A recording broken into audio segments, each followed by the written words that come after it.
Se é ministério, seja ministrar. Se é ensinar, haja dedicação ao ensino. Ou o que exorta, use esse dom em exortar. O que reparte, faça-o com liberalidade. O que preside, com cuidado. E o que exercita misericórdia, com alegria. Então, você já vai preparando aí o próximo texto aí. Deixei. Então aqui nós vamos ver. Falando sobre profecia, ministério, ensino, exortação, repartir, presidir e misericórdia. É interessante que a misericórdia é um dom de Deus na vida da gente. Amém. Você não tem misericórdia do teu próximo porque você é bonzinho. Você tem misericórdia porque Deus te deu esse dom. Deus te capacitou a isso. É importante você entender que nada do que você tem não é mérito, é misericórdia de Deus na vida da gente. E o que nós temos que fazer, sabe o que é? Usar esses dons. Abra aí, 1 Coríntios 7:7. Primeira carta aos Coríntios, capítulo 7, versículo 7. Porque quereria que todos os homens fossem como eu mesmo, mas cada um tem de Deus o seu próprio dom, um de uma maneira e o outro de outra. Às vezes nós achamos ruim porque uma pessoa, ela é tão bacana da igreja, ela faz tanta coisa, mas ela não tem aquela liberalidade toda para participar de tudo. Ela até é fiel, porque fidelidade já é uma outra coisa, mas ela até é fiel no dízimo, é fiel na oferta, mas ela não é uma pessoa de participar de campanha, não é uma pessoa de estar observando o que o próximo tem de necessidade para ajudar. Não recebeu esse dom. Não é que a pessoa é usurenta, não, que ela é, a gente falava, foi um monte de pouco, não, ela não tem esse dom. Às vezes a pessoa tem o dom de uma forma tão natural que se ela vê alguém passando alguma dificuldade, às vezes ela nem vê, ela desconfia, ela já está lá procurando saber porque ela quer ajudar. É dom de Deus. E quando a gente começa a compreender que tudo que nós temos é dom de Deus, as coisas ficam muito mais fáceis. Próximo, primeira carta aos Coríntios, capítulo 12. Nós vamos ler do 7 ao 10. Aí mesmo em Coríntios, só passar um pouquinho para frente. Capítulo 12, nós vamos ler a partir do versículo 7. Entendendo que os capítulos 12, 13 e 14, esses três capítulos falam sobre os dons. Eu separei apenas esses versículos aqui para não ficar, a gente não vai fazer um estudo bíblico aqui, já estamos fazendo um meio estudo com essas palavras aqui, mas eu entendo o seguinte: nós como cristãos precisamos conhecer a palavra, precisamos examinar um pouquinho mais. Às vezes a gente não tem tempo ou não tem em casa o recurso. Então dentro da igreja é um lugar. Então hoje vamos lá, culto de doutrina bíblica, capítulo 12, versículo 7. Mas a manifestação do Espírito é dada a cada um para o que for útil.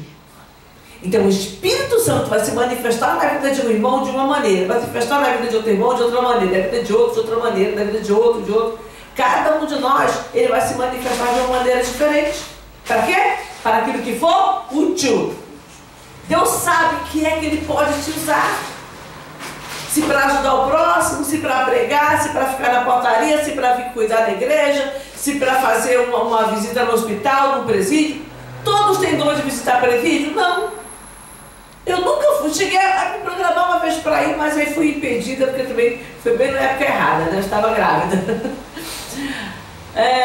Mas é um dom que algumas pessoas têm. Eu até fui chamada para algumas, mas sempre que há uma programação, que é um convite, acontece alguma coisa que eu acabo não indo. Então eu falo, acho que não é meu dom, porque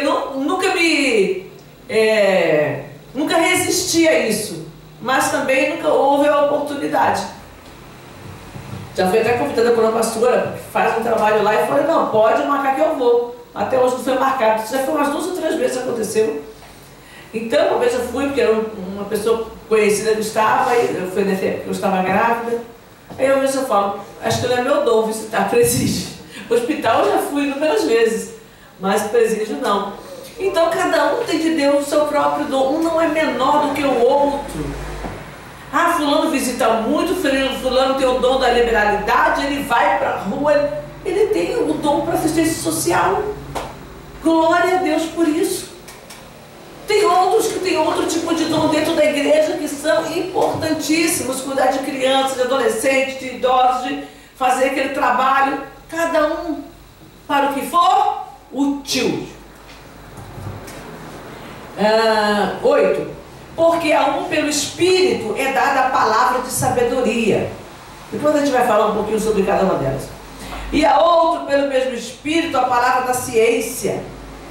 E a outro pelo mesmo Espírito a fé. E a outro pelo mesmo Espírito os dons de curar. E a outro a operação de maravilhas. E a outro a profecia. E a outro o dom de discernir espíritos. E a outro a variedade de línguas. E a outro a interpretação de línguas. Olha aqui, sabedoria, ciência, fé, dons de curar, operação de maravilhas, profecia, discernir espírito, variedade de línguas, interpretação de línguas. Só que a gente está vendo 9 dons. Isso que eu falei, não é? A gente não, o Espírito Santo não se restringe a 9 dons. Você vai ver que em outras passagens existem outras colocações. E tem mais coisas que ele vai distribuindo a cada um segundo o que for útil, porque o reino de Deus precisa disso. E entender que o reino de Deus precisa disso nos faz buscar esses dons para que nós sejamos úteis na obra do nosso Deus. Então vamos ver aqui, nós falamos sobre o dom de... Foi na outra aqui, o dom de curar, está fora de ordem aqui, não tem problema. O dom de curar.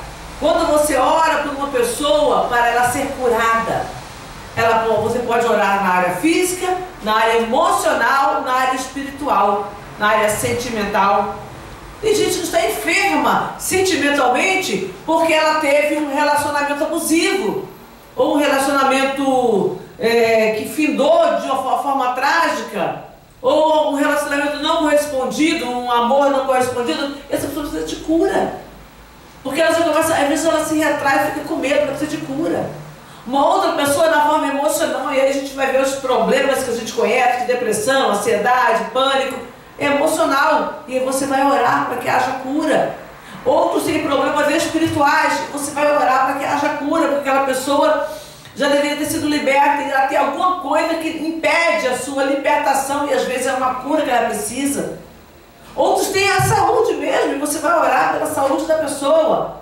E é o dom, é a forma mais comum de nós pensarmos no dom de curar. É curar uma pessoa enferma da saúde, mas é muito além. Como eu disse, o Espírito Santo ele não está restrito àquilo que eu penso, àquilo que eu conheço. O Espírito Santo vai muito além de tudo isso.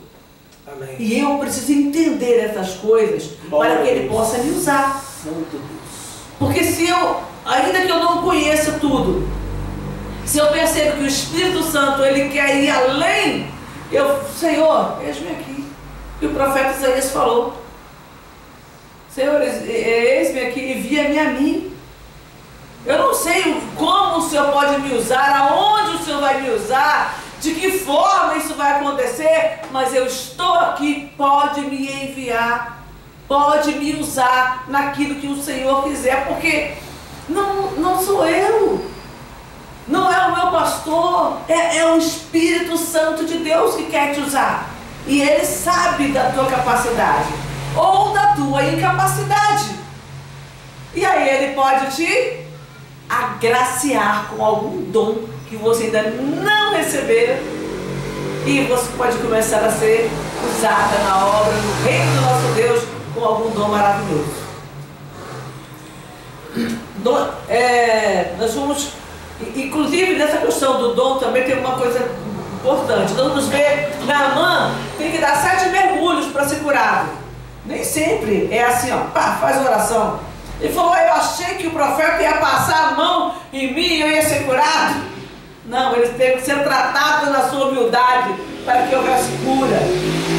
Aqueles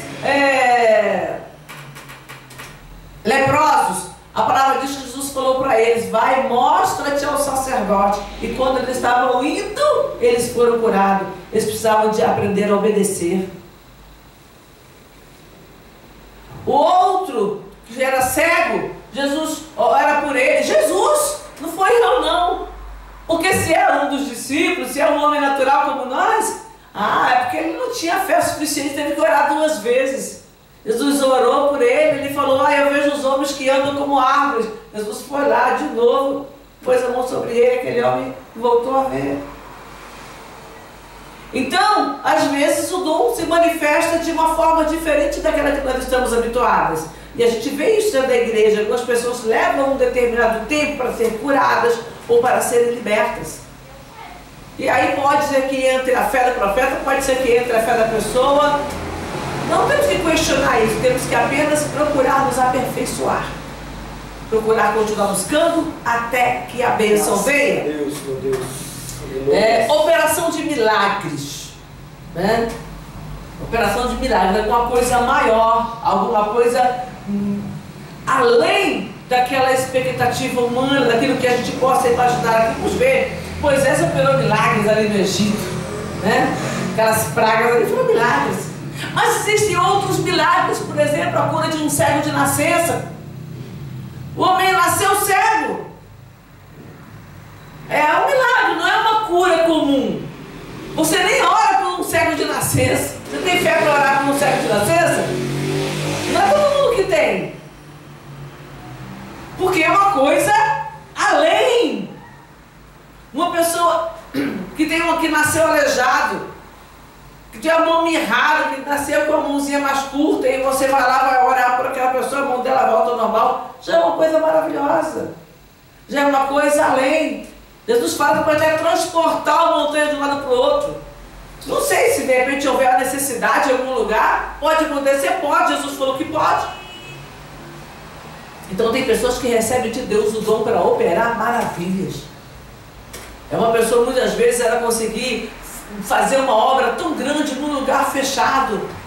Eu vejo o irmão André, né, do Ministério Portas Abertas, eu vejo esse homem como um homem que teve um dom de operar milagres. Porque esse homem, ele entrou em lugares que ninguém nunca tinha entrado. Ele levou missionários, ele ia sozinho, depois com o tempo ele foi ganhando almas para Jesus em tudo quanto foi lugar. E fundou um ministério mundial. Isso é uma coisa maravilhosa, irmãos. Levar o evangelho para lugares onde ele é terminantemente proibido, o risco da sua própria vida, é uma fé sobrenatural. Então tem muitas áreas em que a operação de maravilhas ela pode acontecer. A fé, quando a gente fala de fé aqui, nesse caso aqui, o dom da fé não é a fé para a salvação, né? Você crê, você recebeu, o Espírito Santo falou no teu coração, você abriu o teu coração, você obedeceu à fé, é um tipo de fé. Mas essa fé aqui é uma fé sobrenatural, né? E aí ela vai ser observada até no uso desses dons, porque tem pessoas que têm uma fé sobrenatural, que vai muito além de você orar por uma pessoa que está com dor de cabeça, que está com câncer. Tem gente que tem uma fé, esse dom ele vai se aliar a outros dons que a pessoa já recebeu, a outras situações, a outras, vamos colocar dons mesmo, a outros dons que a pessoa já recebeu. Então é importante você compreender até onde vai a sua fé. A minha fé é limitada, a tua fé é limitada, a nossa fé é limitada, mas tem pessoas que têm uma fé ilimitada, uma fé sobrenatural. Aleluia! Que coisa maravilhosa!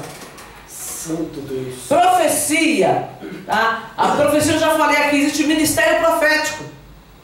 Isaías teve o ministério profético, Elias teve o ministério profético, Daniel, eles eram conhecidos nacional e até fora do seu país, porque eles tinham o ministério profético. Elias falou: segundo a minha palavra, por 3 anos e 6 meses não vai chover sobre a terra. E enquanto ele não falou que ia chover de novo, não choveu. Então, Tem pessoas que têm um ministério profético. Agora existem outros que têm o quê? Que eles recebem de Deus a profecia, o dom de profetizar. Eu já profetizei para pessoas e se cumpriu perfeitamente. Não quer dizer que eu vá a todo momento abrir a minha boca e profetizar para as pessoas. Não quer dizer que cada pessoa que eu for orar, eu vou ter uma profecia para ela. Então a gente precisa ter o discernimento também para que a soberba não venha alcançar o nosso coração. Porque quando se trata de dons espirituais, são espirituais, são concedidos pelo Espírito de Deus. Não é para que o homem se vanglorie deles. Eu já recebi algumas revelações. Deus me mostrou algumas coisas. É muito raro. Eu já falei aquele dia, é muito raro Deus me revelar, me mostrar alguma coisa. Mas já aconteceu dentro da igreja. E foi para a salvação. Agora, quer dizer que toda hora eu vou revelar? Não. Senão o que vai acontecer? Isso acontece, a soberba do coração da pessoa. Ela profetizou uma vez, aconteceu, ela acha que tem que profetizar para todo mundo. Ela revelou uma vez, ela deu certo, ela acha que tem que revelar para todo mundo. Não funciona dessa maneira. É segundo a manifestação do Espírito Santo de Deus, para o que for útil no reino do nosso Deus. Glória. Profecias, eu falei. Edificação, né? Dons de edificar. Tá? Estou tentando achar ele aqui no meio, mas acho que está no outro texto. Edificar quer dizer terminar de construir aquilo que já tem um alicerce. Foi colocado o alicerce, agora vamos levantar o edifício. Sobre a base já tem, e a base é Cristo. Paulo fala que ninguém pode fazer outro edifício sobre o outro alicerce. Não, o alicerce está posto, é Cristo, é a palavra. E aí então vai vir a edificação, então você vai edificar. E aí eu vejo isso no discipulado. A pessoa se converteu, ela se entregou a Cristo, mas ela precisa ter a sua vida edificada. E aí você que já conhece a palavra, se torna um discipulador. Começa a ensinar, a mostrar para a pessoa, senta com a pessoa, lê a Bíblia. Nós temos isso aqui muitos anos, né, Adriana? Mas ela participou também conosco. Muitos anos de manhãzinha, domingo de manhã, precisa voltar com que hora dessa? E a gente fazer. E quantas coisas, quanto de maturidade nós vimos acontecer na vida das pessoas. Então é importante isso, entender que isso é dom de Deus. Às vezes a pessoa quer fazer, mas ela não tem o dom, ela está porque precisando tapar uma brecha na igreja, então ela vai conseguir por um tempinho, daqui a pouco não dá mais. Por quê? Porque tem que ter dom para isso. E para que haja mudança na vida da pessoa, não adianta você sentar com uma pessoa, ficar ali horas com ela, fazer um monte de estudo e a pessoa sair de lá como se tivesse assistindo uma aula de grego sem nenhum fundamento. Então a edificação, em primeiro lugar, é sobre uma base, e a base é Cristo. É a palavra. Onde edificar? Exortar. Né? Exortar. Tem muita gente que adora exortar. Chegar para o outro e desceu aí. Exortar é chamar de lado. É quando você chama alguém no cantinho assim e fala assim: olha, isso aí não está legal. Isso aí está errado. Vamos. Né? É claro que às vezes tem aquele momento que você tem que dar um sacode. Às vezes você precisa falar na igreja, porque é uma situação que acaba envolvendo e contaminando a igreja. Mas de um modo geral, a exortação ela é feita quando você chama a pessoa no cantinho: ó, irmão, você fez isso aqui, ó, não está legal. Essa sua atitude aqui dentro da igreja está fora dos padrões. Não é dessa maneira que se age. O cristão vive diferente. Então, às vezes, você precisa chamar a pessoa no canto e falar com ela. Entre você e ela, a Bíblia fala: chama o teu irmão em particular e conversa com ele. Se ele não se consertou, você chama uma testemunha e conversa de novo. Agora, se ele continua errando, e esse erro, não fala isso, mas agora eu estou completando aqui, e esse erro vai prejudicar a igreja, então você chama para a igreja e fala: olha, irmão, a situação é essa. Porque senão o pessoal está achando que fulano é santinho e continua dando credibilidade, e a pessoa está fazendo coisa errada e ainda contaminando outros. Então, exortar, em primeiro lugar, particular. É chamar no canto e conversar com a pessoa e mostrar o erro e orientá-la em como ela deve proceder. Não é só chegar e apontar, porque tem gente que quer apontar. É muito fácil você chegar e falar para o outro que você está errado. Vamos agir, você está fazendo tudo errado, e aí começa a acusar. Não é espírito de acusação. A exortação é chamar, mostrar o erro e orientar a pessoa em como ela deve proceder. Se você não sabe fazer isso, peça para alguém fazer para você. Mas não, você pode estar abalando, estragando a fé, afastando uma pessoa que poderia ser exortada, consolada e depois voltar para o seu custo. Então a gente precisa prestar atenção nisso. Discernimento de espírito, né? Eu já falei bastante sobre isso. O que é discernimento de espírito? É quando você começa a compreender aquela atitude que aquela pessoa está tomando. Por que ela está tomando aquela atitude? Aquela fala que a pessoa veio, muitas vezes com aquela aparência de bonzinha, de bondade, querendo inserir uma doutrina, falar alguma coisa. Peraí, isso aí vem de Deus mesmo? É para edificação da igreja? Ou isso aí é para trazer perturbação, falsa doutrina, heresia? Então o discernimento é isso. E é uma coisa que o pastor tem que ter. Porque senão a igreja toda se contamina com falsas doutrinas, porque ela penetra na igreja de maneira sutil. Então vamos ao outro que eu falei. Nós lemos agora, o último que nós lemos foi 1 Coríntios 12, 10. Efésios 4, 11. Daqui a pouco a gente já vai terminar. Nós temos que participar da ceia. A primeira ceia do ano. Primeira carta aos Coríntios, capítulo 4, versículo 11. E ele mesmo deu uns para apóstolos, e outros para profetas, e outros para evangelistas, e outros para pastores e doutores. É dom. Só que aqui é um dom ministerial. Esse dom agora, ele vai para um número menor de pessoas. A profecia, qualquer pessoa dentro da igreja pode ser usada para profetizar em algum momento. Qualquer pessoa dentro da sua casa, dentro da igreja, dentro de casa, no trabalho, pode receber uma revelação. Então esses dons que nós falamos aqui, esses dons que são mais espirituais, eles podem ser usados em momentos e lugares totalmente distintos. Agora os dons aqui, citados em 4:11 de Efésios, diz: e ele mesmo deu uns para apóstolos, é dom de ministério, outros para profetas, não é aquela profecia ocasional, é aquele que tem já o ministério profético.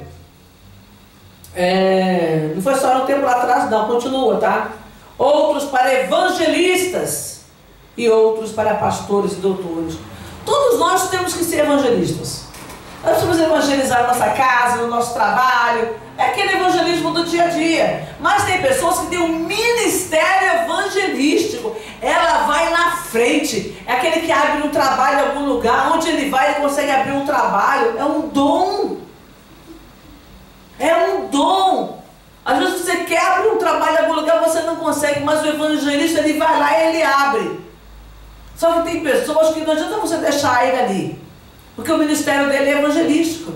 Então ele vai, ele abre, mas daqui a pouco aquele povo precisa de uma liderança espiritual, de um pastorado, de alguém que possa apacentar, que já é um outro dom. Alguns evangelistas têm dom também para pastor, mas não são todos.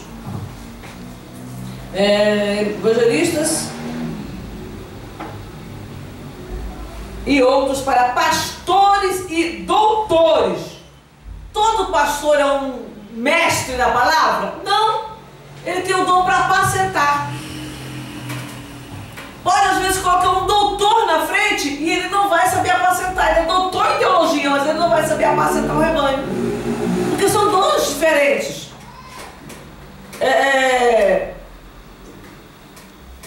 O que tem dom de mestre, ele é excelente para dar estudo bíblico, para dirigir uma escola bíblica, para dirigir um seminário. Lembrando que seminário não forma pastor. Seminário forma seminarista e pastor é formado através do dom de Deus. Tá? Então, para a gente encerrar, 1 de Pedro 4,10. Glória a Deus. Me abre aqui, tá aí? 1 de Pedro 4,10. Cada um administre aos outros. Você vai administrar a quem? Aos outros. O dom como o recebeu, como bons despenseiros da multiforme graça de Deus. Pela graça de Deus você recebeu alguma coisa e agora você vai ministrar ou administrar, tá, aos outros aquilo que você recebeu. Você tem um dom? Esse dom não é para a tua glória, não. Esse dom é para você usar na obra de Deus, para você engrandecer o reino do nosso Deus, para que ele seja edificado, para que ele seja estruturado, para que ele cresça aqui na terra, para que produza frutos. Amém? Vamos ficar de pé, vamos orar nesse momento.